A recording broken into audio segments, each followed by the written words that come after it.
Genji's abilities, Swift Strike and Deflect, are simple on the surface, however when mastered, can easily be the deciding factor in a teamfight. So let's hop right into this breakdown with Swift Strike, starting from the basics.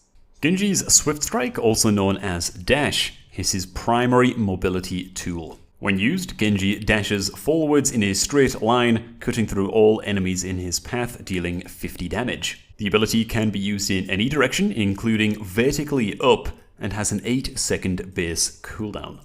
However, it is worth noting that every elimination you score as Genji will immediately reset the cooldown of Swift Strike. Once again, given that Swift Strike is Genji's best mobility tool, engaging without using the Swift Strike immediately is the best case scenario so that you can use it to escape if things go bad. Needless to say, dashing headlong into full health and tanky enemies without dealing adequate poke damage first is typically a pretty bad idea.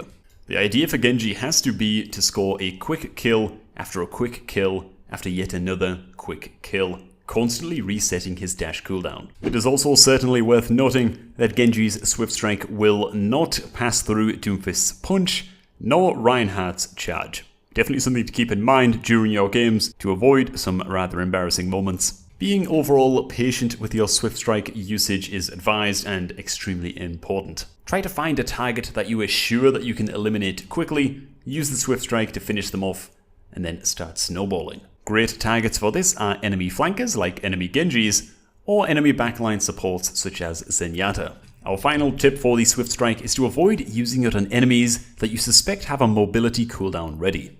A good example would be an enemy Widowmaker with grapple hook ready, or an enemy Mercy who can Guardian Angel to a nearby ally. Instead of wasting your dash and then being left in a trail of dust as your target disappears right in front of you, try to force them to use their mobility cooldown first, and then use dash to chase and secure the kill.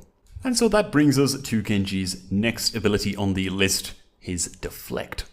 Genji's Deflect, of course, reflects enemy projectiles and bullets back at their attackers, depending, of course, on where you aim. In fact, it is definitely worth noting that any projectiles or bullets, no matter their spread when they were first fired, will be reflected directly towards Genji's reticle with 0 bullet spread if successfully deflected. Definitely pretty powerful stuff. However, Deflect does only last a very brief 2 seconds. Deflect is primarily used in 2 different ways, defensively and offensively.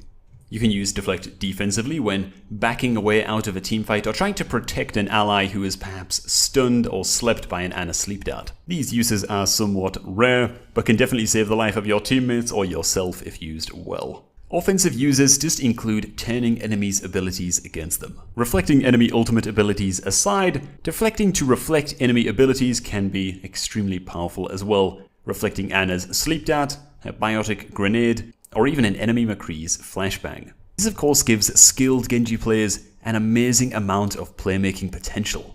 Our first tip regarding this ability is simply to use it as much as possible. A lot of new Genji players will tend to hold on to the ability, trying to get the perfect deflect, a perfect deflect that never quite seems to arrive. The best thing you can be doing is using it as often as possible to maximize the chance that you're going to reflect something of high value, be it an enemy ultimate or key ability, again, like flashbang. Be aggressive with your deflect plays. Against enemy 200 health heroes, you can use your Deflect to help burst these targets down. First, you want to flank these heroes, fire towards them, land some initial poke damage, and then just as they turn to face you, go ahead and hit the Deflect. Chances are, they're going to spray a few warning shots towards you without really checking what you're doing. Even if this only results in you reflecting a few bullets back at them, that should be enough for you to be able to seal the deal and clean up the kill after the Deflect is over. It is also certainly worth noting that Deflect cannot reflect enemy melee attacks, however it will negate their damage. This means of course that you can parry all incoming damage from things like Reinhardt swings and even an enemy Genji's Dragonblade. However, you of course have to remember to be facing your target at all times. Failure to do so will result in no damage being blocked, and this is easier said than done, with an enemy Genji jumping all around you. Next, how can Deflect help you protect your teammates? These are some pretty niche tips, but if the scenario opens up in front of you and you have an ally who is extremely low on health, You can stand in front of him between he and the enemies and pop deflect in order to repel some damage coming his way. A similar thing can be done if you see one of your teammates has been hooked by Roadhog or perhaps sleep darted by Ana. Deflect is also an amazing tool for countering the enemy McCree's High Noon. It will give your teammates an extra 2 seconds to find cover and might even result in you securing the kill on the enemy McCree. Of course, just be sure not to get yourself killed in the process of making this risky play. And to wrap up our coverage of Deflect, we must talk about the counters. Some weapons within the world of Overwatch will pierce right through your Deflect no matter what. These weapons include Winston's Tesla Cannon and beam-oriented weapons such as the weapons of Symmetra and Zarya. These weapons don't really fall into either the hit scan or projectile category and are therefore simply not reflectable. One hero with some rather interesting interactions with Genji is actually Moira, whose right-click grasp will, of course, pierce your Deflect, just like the aforementioned weapons. However, both her healing and her damage orbs are reflectable. Therefore, a great thing to do as Genji is focus on shutting down an enemy Moira's orbs and consistently turning them into a boon for your team by either reflecting damage or converting enemy healing orbs into friendly healing orbs. So those are Genji's basic abilities. Let's move on to the ultimate Dragonblade.